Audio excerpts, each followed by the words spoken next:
අද සියලු දෙනාම සාදරයෙන් පිළිගන්නවා හිස්ටොරික් වොයිස් channel එකට. අපි කලින් වීඩියෝ එකේ සුක්ජෝන් රජුගේ බාලම නංගි වෙච්ච මියොන්ගන් කුමරිය ගැන කතා කරා. අද අපි කතා කරන්නේ සුක්ජෝන් රජුගේ බිසවක් වුණු මියොන්බින් උපබිසව ගැනයි. මේ සුක්ජෝන් රජුට අගබිසවරු 3 දෙනෙක් හිටියා. පළවෙනි අගබිසව ඉන්ගියෝන් අගබිසව, දෙවෙනි අගබිසව ඉන්හියෝන් අගබිසව, තුන්වෙනි අගබිසව ඉන්වෝන් අගබිසව. මෙතනින් ඉන්ගියෝන් සහ ඉන්වෝන් අගබිසව ගැන කලින් වීඩියෝ වල අපි කතා කරලා තියෙනවා. දැන් කෙනෙක්ට ප්‍රශ්නයක් ඇති වෙන්න පුළුවන් ඔග්ජෝන් අගබිසවක් වෙන්නේ නැත්තේ ඇයි කියලා. මොකද ඇය අගබිසවක් වෙලා හිටියත් පස්සේ උපබිසවක් ලෙස පහතට දැම්ම නිසා ඇයව අගබිසවක් ලෙස පිළිගත්තේ නැහැ. මේ සුක්ජෝන් රජතුමාට උපබිසවරු 6 දෙනෙක් ඉඳලා තියෙනවා.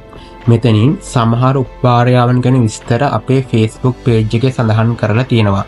ඉතින් ඕගලන්ට අපේ Facebook page එකට ගිහිල්ලා මේගොල්ලෝ ගැන විස්තර හොයන්න පුළුවන්. මම පහළ description box එකේ Facebook page එකේ link එක දාන්නම්. එතකොට ඕගලන්ට එතනින් පහසුවෙන් Facebook page එකට යන්න පුළුවන්.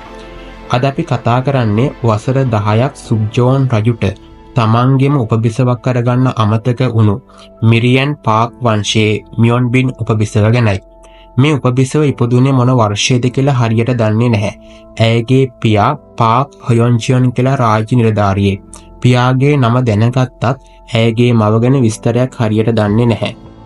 මේ උපබිසව චෝයිසුක්බින් සහ ඔග්ජෝන් වගේ නෙමෙයි. මෙයා හොඳ වංශවත් පවුලක කෙනෙක්. චෝයිසුක්බින් සහ ඔග්ජෝන් හැර සුක්ජෝන් රජුගේ අනෙක් සීලම උපභාර්යාවන් හොඳ පවුල් පසුබිමක් තිබුණු අය. සුක්බින් චෝයිගේ අම්මයි තාත්තයි දෙන්නම මුසුරි කියන පහත්යයි සම්මත කුලවල මිනිස්සු. ඔග්ජෝන්ගේ පියා වංශවත් කෙනෙක් වුණත් අම්මා කුලයෙන් අඩු කෙනෙක්. ඇත්තටම මෙයා උපබිසවක් වෙන්න කලින් මාලිගාවේ සේවිකාවක්.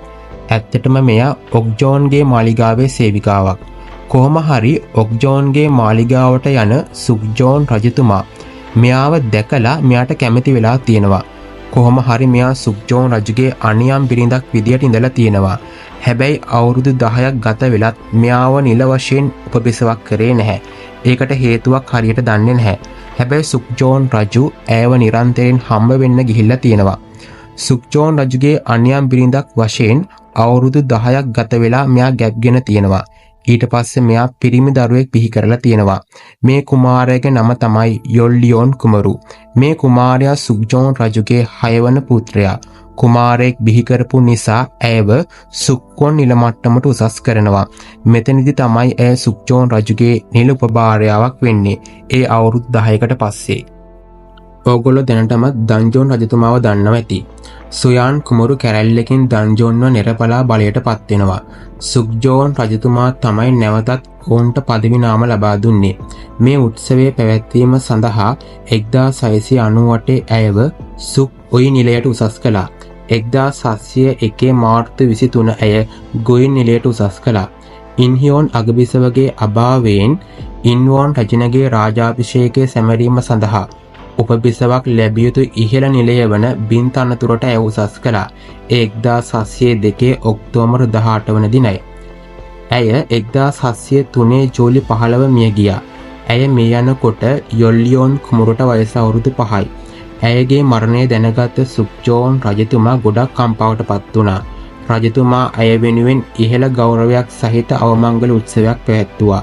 නමුත් ඇය වෙනුවෙන් එවපු මිනි පෙට්ටියේ දැවවල ගුණාත්මක භාවය අඩුයි. මේක පෙන්නුවේ මියොන්බින් උපබිසවගේ ඥාතියෙක් වෙච්ච පාක් ඩොන්ජි කියලා පුද්ගලයෙක්. මේක දැනගත්ත සුක්ජෝන් රජු ඊට සම්බන්ධ සීළු නිලධාරීන් අත්අඩංගුවට අරගෙන ප්‍රශ්න කරන්න අමතක කරේ නැහැ. ඇයගේ මරණය කොච්චර ශෝකජනකද කිව්වොත් අවුරුදු 5දී මව අහිමි වෙච්ච යොල්ලියෝන් කුමරු වයසෙන් වැඩෙනකොට මියගිය මවගේ මුහුණ ඔහුට අමතක වුණා. ඒ නිසා ඔහු ජීවිත කාලයම මේ ගැන දුක් විඳින්න කිව්වේ කවදා හරි දවසක Taman මිය ගියහම මව අසල භූමි දානය කරන ලෙසයි. මේ මියොන්බින් පාක් උපබිසව මාලිගාවේ සේවිකාවක් විදියට හිටපු කාලයට වඩා 3 ගුණයක් උපබිසවක් ලෙස ගත කරලා තියෙනවා. ඇය යොන්ජෝ රජුගේ මව වුණු සුක්බින් චෝයිට වඩා වයසින් වැඩිමහල්. සුක්ජෝන් රජු ඇයව නිරන්තරයෙන් හම්බ වෙන්න ගිහිල්ලා තියෙනවා. හැබැයි ඇයට අවුරුදු 10කට පස්සේ තමයි දරුවෙක් හම්බ වෙලා තියෙන්නේ. මේ කාල පරතරය සම්බන්ධයෙන් සලකනකොට ඇයට සාමාන්‍යයෙන් වඳභාවයට පත්වුණු ශරීරයක් තිබුණ කියලා සලකන්න පුළුවන්. වසර 10ක් දරුවෙකු බිහි කරන්න නොහැකි ඇය පස්සේ අමාරුවෙන් දරුවෙකු බිහි කරලා තියෙනවා. මේ දරු ප්‍රසූතිය නිසා පසු ප්‍රසව රෝගයකින් ඇය මිය ගියා කියලා අනුමාන කරන්න පුළුවන්. සුක්ජෝන් රජුගේ සැබෑ ප්‍රේමවන්තිය මේ මියොන්බින් පාක් උපවිසව කියලා සමහරක් අය අනුමාන කරනවා. මොකද සුක්ජෝන් රජු මුල ඉඳන් අවසානයේ දක්වා ඇයට ආදරය කළා. චෝයි සුක්බින්ට සහ ඔක්ජෝන්ට පසු කාලයේ සුක්ජෝ රජුගෙන් ආදරය හිමි වුණා. සාමාන්‍යයෙන් මේ චරිත කොරියානු නාට්‍යවල පෙන්වන්නේ නැහැ. චෝයි සුක්බින්, ඉන්හියෝන්, ඔක්ජෝන් යන චරිත ගොඩක් නාට්‍යවල පෙන්වලා තියෙනවා. හැබැයි ඕගොල්ලෝ රූපවාහිනියේ විකාශනය වුණු අභීත දීනීය කතාව හොඳට බැලුවොත් ඒක එක තැනක සුක්ජෝන් රජතුමාගේ උපභාර්යාවන් 6 දෙනා පෙන්නනවා. ඒ තමයි ඉන්වෝන් රජනගේ රාජාභිෂේකය පෙන්නපු කොටසේ. ඒ අතර මියොන්බින් පාක් උපබිසවත් පෙන්නනවා. ඉතින් යාළුවනේ මේ වගේ යටගිය චරිත ගැන දැනගන්න අපේ channel එක subscribe කරන්න. වීඩියෝ එක හොඳයි නම් like කරන්න අමතක කරන්න එපා. ඊළඟ දවසේ තවත් වීඩියෝ එකකින් හම්බ වෙමු. සුබ දවසක්.